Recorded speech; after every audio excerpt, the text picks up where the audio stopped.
사랑하는 자들아, 우리가 서로 사랑하자. 사랑은 하나님께 속한 것이니 사랑하는 자마다 하나님으로부터 나서 하나님을 알고 사랑하지 아니하는 자는 하나님을 알지 못하나니 이는 하나님은 사랑이심이라. 하나님의 사랑이 우리에게 이렇게 나타난 바 되었으니 하나님이 자기의 독생자를 세상에 보내심은 그로 말미암아 우리를 살리려 하심이라. 사랑은 여기 있으니 우리가 하나님을 사랑하는 것이 아니요 하나님이 우리를 사랑하사 우리 죄를 속하기 위하여 화목제물로 그 아들을 보내셨음이라. 11절은 같이 읽읍시다. 사랑하는 자들아, 하나님이 이같이 우리를 사랑하셨은즉 우리도 서로 사랑하는 것이 마땅하도다. 아멘. 그래요. 요한을 보면 사랑의 사도라고 그렇게 말을 합니다. 요한은 사랑의 사도다. 그래요. 여러분, 바울은 믿음의 사도라고 말을 해요. 베드로는 소망의 사도라고 그렇게 말을 해요. 아무튼 요한은 무슨 사도라고요? 요한은 사랑의 사도예요. 그는 정말 변했어요. 완전히 변했어요. 전에 요한의 별명이 우레의 아들이라는 얘기 기억하십니까? 정말 강대상을 빡 치면서 그냥 소리를 버럭 지르는 그 번개의 그 아들. 자기가 선이라고 생각하지 아니하는 것은 악한 거라고 생각하면 상대를 향해서 하늘에서 불이 내려서 떨어져서 다 몰살을 시켜버리기를 원한 그런 마음을 가지고 있는 자가 막판에는 완전히 변하면서요, 예수님의 그 성만찬의 그 마지막 장면에 자기를 요한 그렇게 말하지 않고 예수께서 가장 사랑하시는 제자 그렇게 표현을 해요. 자기를 드러내거나 나타내지를 아니하세요. 우리가 이제 요한을 보면 예수님의 12 제자 가운데 가장 나이가 적어요. 어려요. 마음도 참 소심한 것 같아요. 예수 그리스도께서 부활했다는 얘기 들었습니다. 무슨 얘기냐고. 세상에 어떻게 죽은 자가 살아날 수 있냐고. 그때 마리아가 부활하신 예수 그리스도를 바라보면서 얘기했습니다. 가서 보라고. 그때 두 제자가 달려가기 시작했습니다. 그리고 우리는 누가 먼저 도착했는지를 압니다.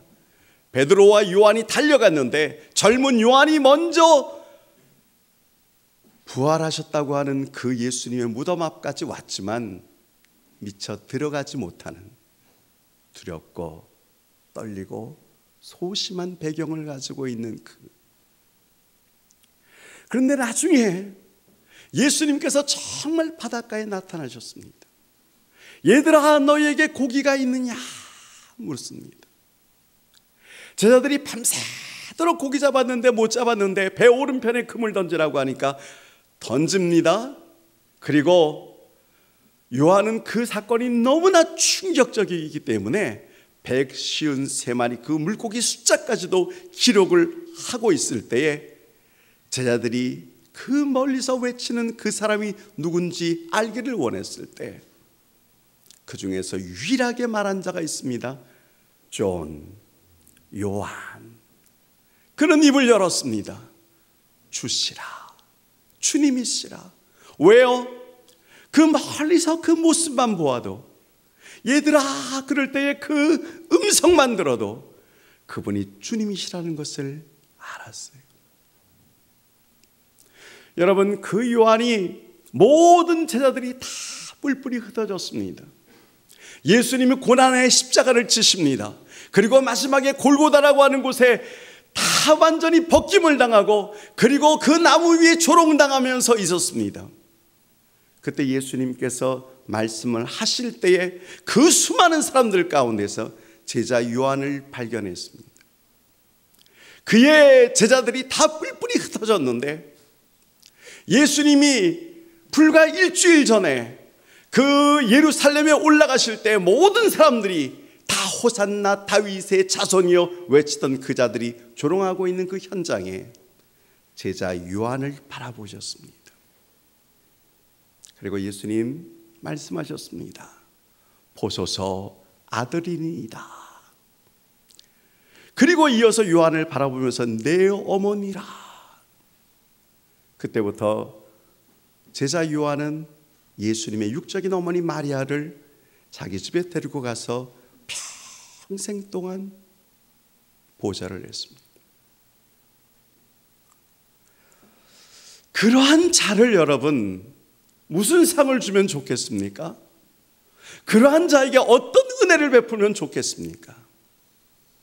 저는 저를 위해서 마지막까지 모든 사람들이 도망가고 제자들이 도망갈 때 희생한 자가 있으면 내 것을 너한테 다 줄게라든지, 아니 너에게 너무나 멋진 빌딩을 주겠다, 너에게 금과 은과 보석을 평생 동안 누리면서 살게 할 수 있는 그러한 복을 주겠다. 예수님은 그러지 않으셨어요. 기껏 그런 건 해봤자 하나님 나라에 길바닥밖에는 되어지지 않으니까. 이 땅에서는 그것이 너무나 귀하기 때문에 우리는 하루에 1달러, 100달러, 10,000원 가지고 피땀나게 싸우면서 돈 10,000원이 피보다 더 가치 있는 것으로 생각하지만 그것으로 산 금은보화는 하나님 앞에서 아무것도 아니길래 예수님께서 마지막 요한에게 준 선물이 뭐냐고 하면 장래의 일에 대해서 감추어진 그 비밀, 그것을 요한에게 다 보여주었어요. 환상으로 보았어요. 기억나게 하셨어요. 그리고 무릎 꿇어서 하나님께로부터 받은 말씀을 기록한 책이 있습니다. 그것이 뭐예요? 구약은 예수 그리스도가 이 땅에 오기를 위해서 기록한 책이라면, 신약은 오신 예수 그리스도께서 이 땅에서 무엇을 하셨는지를 기록한 책이라면, 요한계시록은 앞으로 일어날 일들에 대해서 2000년 전에 예수님께서 사도 요한에게 주신 말씀이에요. 그것뿐만 아니라 그에게 요한 1서, 요한 2서, 요한 3서, 오늘 본문에 있는 이 말씀을 쓰게 만들어 주었어요. 우리가 읽은 이 말씀을 한 장 넘어가면 요한 1서 3장 그리고 18절에 자녀들아, 우리들을 말하는 거예요. 너희가 말과 혀로만 사랑하지 말고 오직 행함과 진실함으로 뭐하자? 사랑하자. 그는 항상 사랑의 사도였습니다. 그러므로 가는 곳곳마다 사랑으로 그렇게 얘기하고 있습니다. 오늘 우리가 이 요한 1서를 읽었습니다. 7절로부터 보았습니다. 다시 한번 봅니다. 사랑하는 자들아. 처음에 나오는 말도 누구를 사랑하냐고요? 요한 자기를 사랑하는 게 아니에요. 너희들은 예수 그리스도를 사랑하지? 사랑하는 자들아, 우리가 서로 사랑하자. 사랑은 하나님께 속한 것이니 사랑하는 자마다 하나님으로부터 나서 하나님을 알고 사랑하지 아니하는 자는 하나님을 알지 못하나니 이는 하나님은 사랑이시라. 하나님은 사랑이시라. 하나님이 누굽니까? 하나님이 누굽니까? 그래서 여러분 신학생들이 신학교 들어가서 배우는 것이 있어요. 하나님은 누군가? 이걸 하나님의 속성이라고 그래요. 하나님은 누구신가? 하나님은 창조자이십니다. 할렐루야. 하나님께서 말씀으로 빛이 있으라 그러니까 빛이 있었습니다. 하나님께서 첫째 날에 빛을 만드시고 넷째 날에 하나님께서 해와 달과 별을 만드셨습니다. 우리는 생각할 때 제가 그랬습니다. 태양이 있어야 빛이 있는 것 아니야? 어저께 신문을 보고 깜짝 놀랐습니다. 영국 케임브리지 학자가 소은하를 발견했습니다. 그 은하를 딱 보는 순간에 얼마나 밝냐면 태양의 16배, 그 정도가 아니라 태양의 16만 배. 여러분 보셨어요? 그런 은하가 존재하고 있는 거예요. 태양이 있기 전에 뭐가 있었어요? 빛이 있었어요. 하나님은 창조자십니다. 하나님이 만들지 않은 것이 없으십니다. 하나님은 생명이십니다. 하나님이 나를 만드셨습니다. 그리고 그 코에 생기를 그때부터 내가 생명이 되어진지라. 그래서 존재하고 살아갑니다. 인간의 죽음이 뭔지 아세요? 그 생기를 하나님이 가져가시면 육체는 그만 멈춰버리는 거예요. 육체는 땅에 묻히지만 그 생기, 그 영혼, 그게 하나님 앞에 가는 거예요. 하나님은 무소부재하신 분이십니다. 전지전능하신 분이십니다. 하나님이 하지 못하는 일은 없습니다. 하나님은 어디든지 다 계십니다. 때로는 내가 혼자 있는 그곳에도, 내가 하나님이 없다라고 말하는 그곳에도, 내가 죄를 저지르는 그 현장에도, 나만 알고 있는 죄, 아무도 모른다고 하지만 하나님은 처음부터 하나님은 계셨습니다.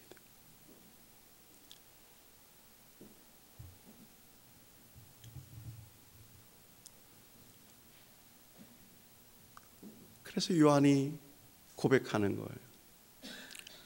구약은 히브리어로 썼지만 신약은 헬라어로 썼어요.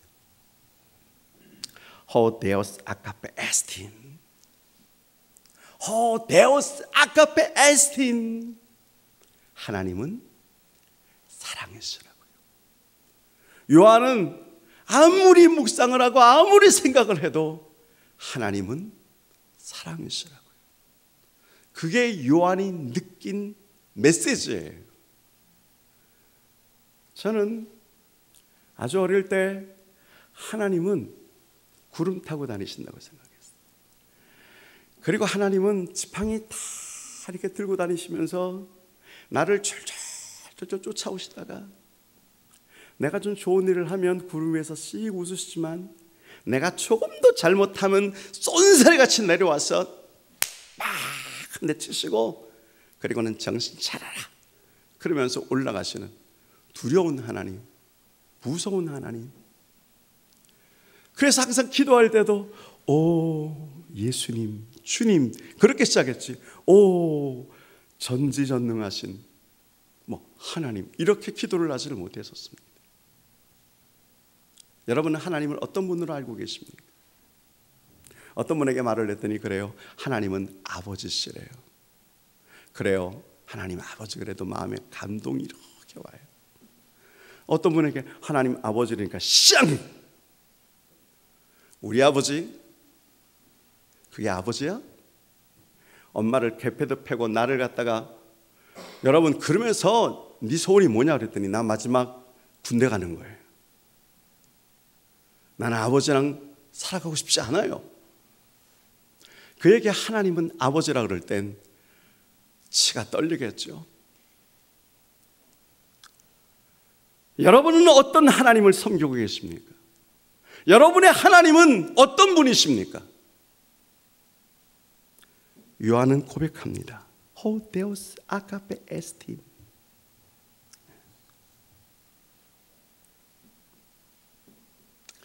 그분은 사랑이세요. 그래서 제가 전에 이런 메시지에 썼습니다.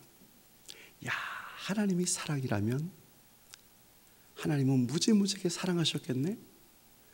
그런데 그 하나님이 육체로 이 땅에 아들을 보내셨고 예수님도 이 땅에 육체를 가지고 오셨지만 사랑하셨겠네. 그럼 누구를 사랑했을까? 그리고 마태, 그리고 마가, 누가 요한을 보면서 사랑하는 자를 발견했어요. 와, 여자를 사랑하셨구나. 그의 이름은 마리아였구나. 얼마나 끔찍히 사랑했는지 부활의 첫 번째 모습을 그에게 보여주면서 제자들에게 알려달라고 그렇게 말을 하신 주님. 저는 그때 막 무엇인가 새로운 걸 발견하는 줄 알았어요. 하나님도 사랑하셨네. 그분은 병든 자를 사랑하셨어요. 성경을 좀 더 보니까 다리 저는 자, 눈이 보이지 않는 자, 세상에서는 병신이라고 부르는 자를 그분은 다 사랑하셨어요. 그분 앞에 오면 고치 못하는 병이 없었어요. 그분은 제자들을 사랑하셨어요. 그분은 나중에 보니까 나를 사랑하셨어요. 그분이 사랑하지 않는 자가 있나요? 우리 가운데 혹 교회당에서는 지금 가만히 있으면서 눈을 감고 마치 참선에 들어간 것 같은 그런 모습을 하고 있지만, 남녀 가릴 것 없이 자기 일이 제대로 되어지지 않을 땐 집어 던지려고 그러고 부셔버리려고 그러고 그 마음의 상처를, 분노를 폭발하려고 하는 성격 장애자라고 할지라도, 아니 사이코패스라고 할지라도 하나님은 사랑하세요.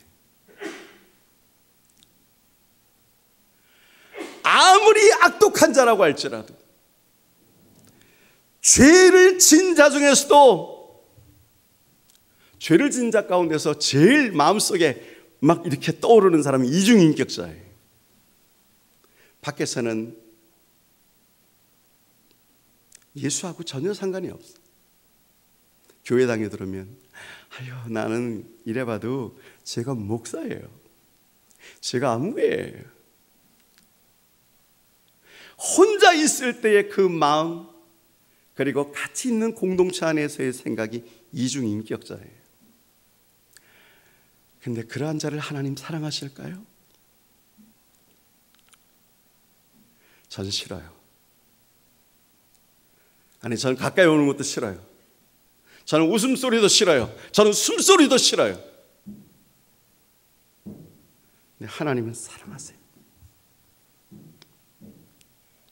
하나님은요, 마음이 병든 자, 하나님은 영혼이 병든 자까지 하나님 사랑하세요. 그래서 하나님이 얼마나 어떻게 진짜 사랑하시냐 하고 봤어요.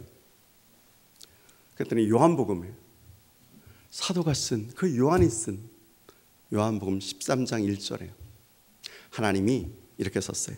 세상에 있는 자 자기 사람을 사랑하시되, 세상에 있는 자 자기 사람을 사랑하시되 끝까지 사랑하시느니라. 할렐루야. 날 사랑하시는데요, 하나님이 그렇게 끝까지 사랑하세요. 야, 그러면 죄를 져도 상관이 없네? 나도 사랑하신다는데. 그래서 내가 밖에 나가서 복음송 가보다는 세상의 노래 부르면 어떻고, 한 잔 술을 마시고 담배를 피우면서 사기와 범죄 가운데 있으면 어떻고, 얼마나 일이 고되고 힘들면 내가 이러겠어? 내 아내도 내 남편도 없는 이 순간에는 내가 나의 주인이지. 여러분, 그럼에도 불구하고 하나님의 사랑이 그에게 임할까요? 그런데 하나님이 용서하지 않는 자가 있어요. 하나님이 사랑하지 않는 자도 있어요. 그게 오늘 본문 속에 보니까 나와 있는 거예요. 그래서 그게 뭐요? 하고 보니까 이렇게 말씀하세요. 8절에 보니까 사랑하지 아니하는 자가 있네요. 하나님을 사랑하지 아니하는 자.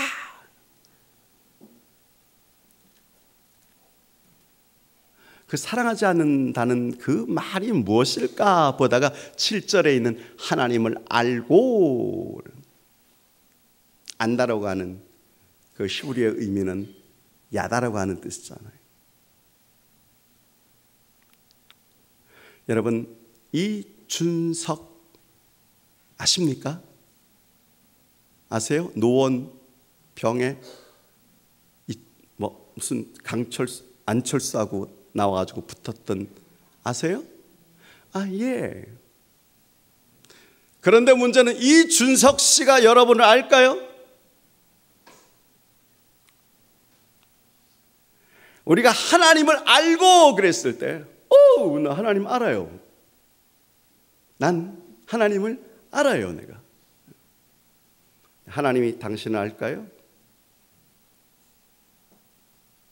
여러분이 하나님을 사랑합니다. 하나님도 여러분을 사랑하실까요? 그래서요, 8절에 사랑하지 아니하는 자, 그런 사람은 하나님을 알지 못하는 자는 하나님이 사랑하지 않는 자래요. 그런 자는 하나님을 알아야 되는 거예요. 여기에서 안다는 것은 뭐냐면 서로가 아는 거예요. 하나님이 나를 아시는 거예요. 그런 것처럼 당신도 하나님을 알아야 되는 거예요. 하나님을 어떻게 알아요? 그래서 여러분, 이 성경이 필요한 거예요. 하나님의 모든 것을 다 기록하지는 않았지만, 근데 내가 하나님을 사랑한, 이 두꺼운 것보다는 영어 원서 한 권 읽고 내 마음속에 집어넣고 무엇인가 읽고 시험 봐서 몇 급에 붙는 게 중요하지. 아이고, 이건 어느 세월에 읽어요. 하나님을 알지 못하는 자는 하나님을 사랑하지 않아요. 하나님을 알고자 하지도 않아요. 그러면서 거꾸로 자기는 하나님을 사랑한다고 말을 하는 거예요.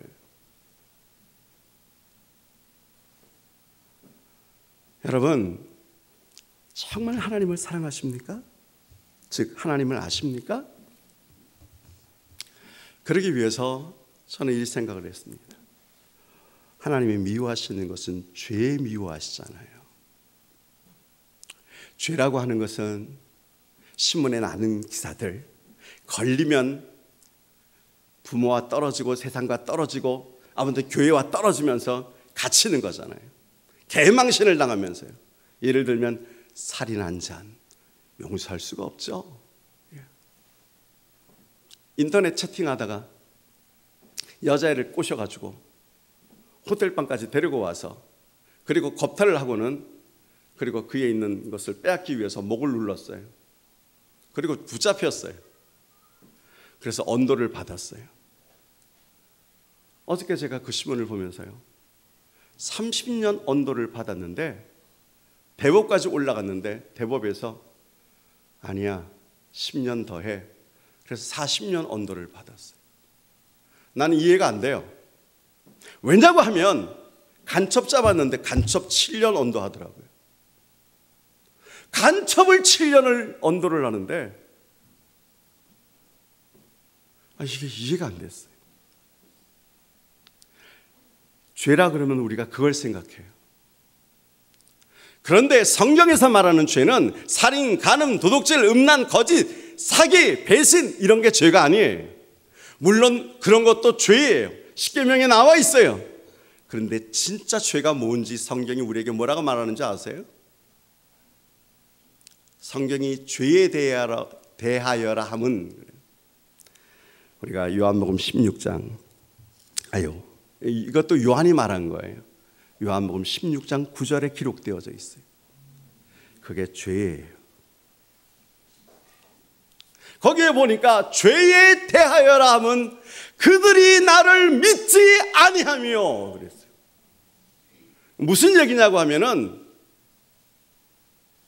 내가 하나님을 믿지 않는 그것을 하나님께서는 죄라고 여기시는 거예요. 그러니까 한숨이 놓여요. 그러나 여러분, 혹 우리 가운데서도 이 자리에 앉아 있지만 당신은 하나님을 믿습니까? 아멘이죠. 그러니까 내가 이 자리에 왔잖아요, 지금. 그래서 좀 더 이 말씀을 봤어요. 죄에 대한 것이 뭐냐고 하면은 하나님을 믿지 않는 것이 죄인데 그래요. 우리는요, 이 말을 너무 우습게 여겨요.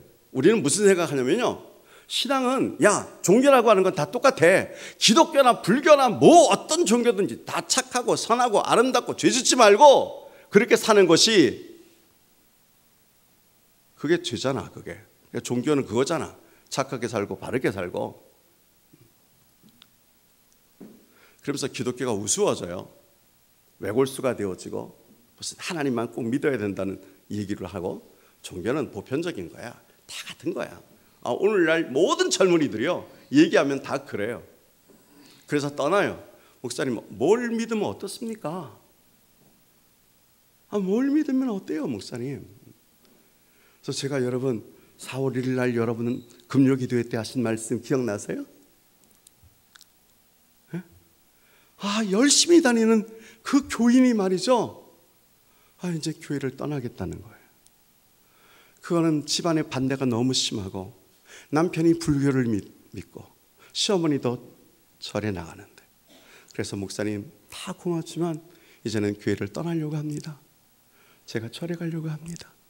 목사님, 혹 제가 생나시면 절로 놀러 오세요. 만우절. 어떤 나한테 그렇게 보냈어요. 예. 내가 며칠에 긴장했다가 얼마나 웃었는지. 여러분, 그런 종교가 아니에요. 지금 죄에 대하여라 함은 네가 나 믿지 않는 게 죄야. 그래서 기독교는 타 종교와 달라요. 근데 믿지 않는다니까, 나는 믿어요 주님, 나 주님 믿는다니까요. 그랬더니 너 정말 나를 믿니? 예. 믿음이 뭔지 아니? 믿음은 믿는 거잖아요. 그랬더니 다시 한번 성경이 재해석을 해나갑니다. 뭐라고 말을 하냐면 고린도전서 15장 17절이에요. 우리가 알아요. 고린도전서 15장은 부활하고 관계에 있어요. 그 17절에 이렇게 말씀하고 있습니다. 그리스도께서 다시 살아나신 일이 없으면 너희의 믿음은 헛되고 너희가 여전히 죄 가운데 있는 것이요. 다시 살아나신 일이 없으면 너희의 믿음도 헛되고. 무슨 말이냐고 하면은, 네가 믿니? 그러면 내가 부활한 것을 믿니? 부활의 예수 그리스도를 믿으십니까? 예수 그리스도는 부활하셨습니까? 여기에서 팍 부딪히는 거예요.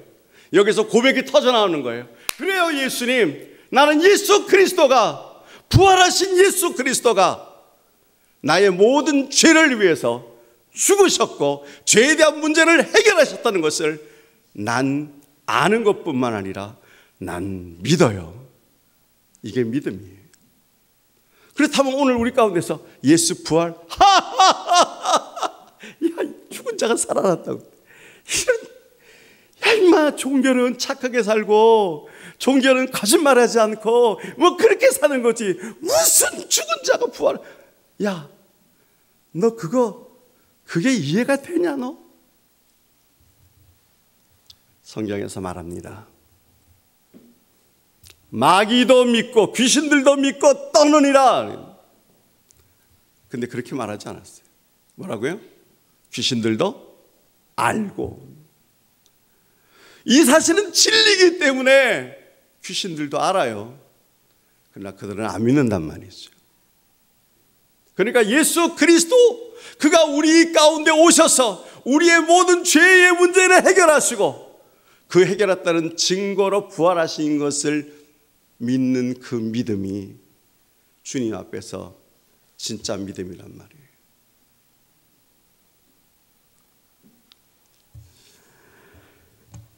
여러분,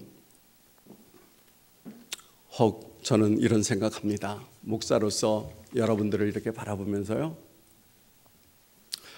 우리 성도님들 가운데 이 부활의 신앙도 믿지 않는 자가 있을까? 그러면 당신은 죄인입니다.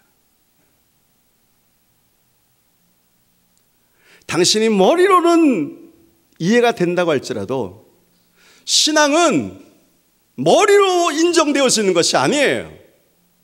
신앙은 가슴으로 와닿는 거예요. 그 부활의 예수 그리스도를 만나기를 주의 이름으로 축원합니다.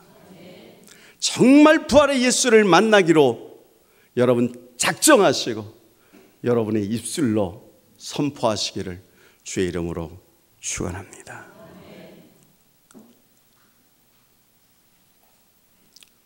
그래서 이 본문 보면서 생각나는 것이 있어요. 하나님이 부활의 그 은혜로 나의 모든 죄를 사하셨다고 하는데, 증명해 보세요 좀. 어떤 무슨 증표 같은 거 있으세요? 증표? 예. 옛날에도 여인이 서방님 날 사랑하시면 그래가지고 뭐 잘라가지고 뭐 이거 하나씩 주면서 맞춰보면 진짜 이거 증표라고 뭐 그런 거 있잖아요. 그래서 내 자녀가 태어나면 그거 가지고 오면 내 아들이라고, 내 자녀라고 받아주는 뭐 증표가 있어요. 그랬더니 오늘 9절과 10절에 있는 말씀이 바로 그 얘기예요. 9절에 이렇게 말합니다. 하나님의 사랑이 우리에게 이렇게 나타난 바 되었으니 하나님이 자기의 독생자를 세상에 보내시면 그로 말미암아 나를 살리려 하십니다. 사랑은 여기 있으니 우리가 하나님을 사랑하는 것이 아니요 하나님이 우리를 사랑하사 우리 죄를 속하기 위하여 화목제물로 그 아들을 보내셨음이니라. 우리가 하나님을 사랑하는 건 아니었어요. 하나님이 우리를 사랑하셨어요. 아멘. 그래서 나의 모든 죄악의 문제를 하나님께서 고민하시다가 이 인간의 죄는 한 번도 죄를 짓지 않는 자의 죽음, 그 피와 맞바꾸기 위해서 그 아들 예수 그리스도를 십자가에 달리시게 만드시고 그 피로 말미암아 나의 모든 죄를 덮으신 것을 나는 그냥 믿는 거예요. 누가 세상에 나의 가장 사랑하는 자식을 길거리에 다니는 거렁뱅이의 그 자식하고 생명을 바꿀 사람이 어디 있겠어요? 나는 심지어 내 자녀가 아니고 내 손자 손녀라고 할지라도 그 자식들의 생명을 내가 전혀 알지 못하고 오히려 범죄자요, 오히려 악질이요, 오히려 악독한 자요, 세상에서 죽어 없어져야 될 그런 자를 위해서 생명을 바꾸는 어리석은 일을 저는 행하지 않겠어요. 그런데 하나님께서 독생자 예수 그리스도의 그 고난, 그리고 마지막에 그 죽으심, 그리고 그 보혈, 그것으로 나의 죄를 덮으시는 거예요. 그래서 그리스도 앞에 나갈 때 여전히 나는 죄성을 가지고 있어요. 예배를 드리고 월요일 날부터 나가서 나는 또 그 일을 하려는지도 몰라요. 얼마나 가슴이 안타까운지 몰라요. 그러면서 나는 하나님을 사랑한다고 말을 해요. 사랑은 말로 표현되어지면 행동으로 따라오는 거예요. 남편이 아무리 사랑해 그래 놓고서는 밖에 나가서는 다른 것 사랑하고 다른 사람 사랑하다가 또 들어와서는 나는 사랑해. 그 사랑이 무슨 사랑이에요? 사랑은 말과 함께, 사랑은 행함으로 나타나는 거예요. 그래서 고백하는 거예요. 당신은 하나님을 사랑하세요? 당신은 하나님을 진짜 사랑하세요?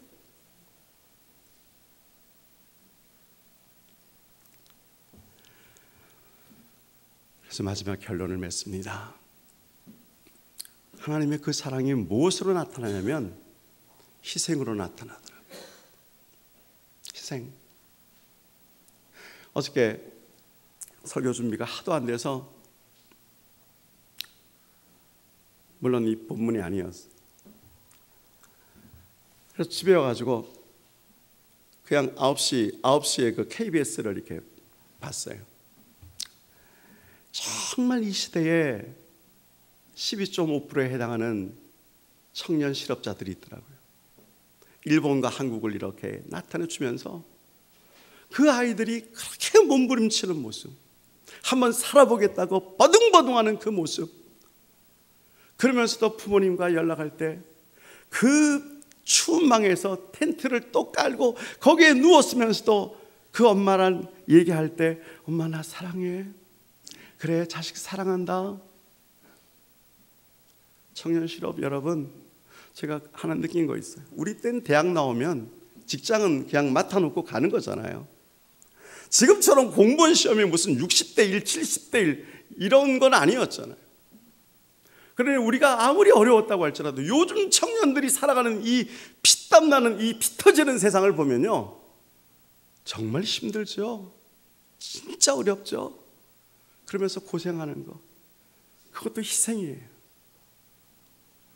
그러나 그리스도의 희생은 이것에 비할 바가 안 돼요. 그 정도가 아니에요. 그 사랑에는 희생이만 있을 뿐이 아니고 관심도 있어요. 관심의 반대가 무관심이에요. 하나님이 나에 대해서 얼마나 많은 관심을 가지고 있는지, 하나님이 나에 대해서 관심을 가지고 있습니다. 하나님이 나에 대해서 눈동자처럼 지키시고 보호하십니다. 아멘. 예. 여러분, 그 말이 신명기 32장 10절에 나와 있어요. 이스라엘 백성들을 눈동자처럼 보호한다고요.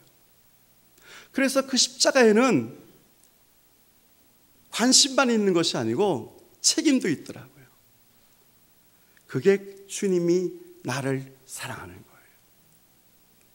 제가 아까 이준석 씨 이렇게 보면서 어떻게 아냐 그랬더니 하버드를 나왔대요. 그래서 안 돼요. 여러분, 헨리 나우엔을 아세요? 그분은요, 하버드 나온 정도가 아니라 하버드의 교수예요. 예일대 교수예요. 그러면서 신학자예요. 상담가예요. 정말 유명하신 분이세요. 헨리 나우엔. 목사님들 가운데서 헨리 나우엔 모른다 그러면 그분은 책을 안 보든지 안돼 모를 수가 없어요. 아무튼 너무나 유명하신 분이세요. 근데 이분이 1996년도에 세상을 떠나셨는데 떠나기 10년 동안 캐나다에서요. 찾아보니까 정신 지체 장애인들 수용 기관에서 마지막 그가 봉사했었어요. 그때 한 아이를 맡았는데 이름이 아담이에요. 25살이에요. 근데 정신 지체자예요. 아무것도 못해요. 그냥 그 아이를 아침에 일어나서 씻겨주고 칫솔질을 해주고 머리를 빗겨주고 다시 화장품을 해주고 똥 싸면 치우고 밥 먹을 때 숟가락을 덜덜덜 떠는 그걸 잡아서 입에다가 집어넣는 데까지 2시간 동안 밥을 먹이는 그 정성과 그 사랑. 근데 아담이라는 그 청년이 과연 나의 이 상대자가 누군지 알까요? 세계적인 석학이며 너무나 유명하고 너무나 최고의 학부의 교수라는 걸 알까요? 아무것도 몰라요. 그냥 안타까우면 소리 지르는 거예요. 바락바락 소리 지르는 거예요. 못 살겠다 그러는 거예요. 미치겠다 그러는 거예요. 그렇게 말을 하고 있는 자예요. 여러분, 오늘 그게 나의 모습 아니에요? 하나님 앞에서 너무너무 힘든 거 아세요? 내가 너무너무 안타까운 거 아세요? 하나님은 세계적인 석각 정도가 아니잖아요. 그분은 하나님 되십니다. 그분이 나를 아시고 나를 사랑하시되 끝까지 사랑하십니다. 나의 모든 죄는 너무너무 미워하셔서 그 죄의 문제를 갚기 위해서 십자가의 사랑을 보이셨어요. 죄인은 미웠지만 죄진 자를 사랑하시는 그분의 딜레마. 죄를 너무너무 미워하셔서 죄의 대가를 갚으셨지만 그리고 죄인인 나를 사랑하시는 그분. 그래서 마지막 결론이 요한이 어떻게 끝나나 하고 보니까 11절의 말씀으로 끝내는 거예요. 같이 읽으면서 마치겠습니다. 11절 시작. 사랑하는 자들아, 하나님이 이같이 우리를 사랑하셨은즉 우리도 서로 사랑하는 것이 마땅하도다.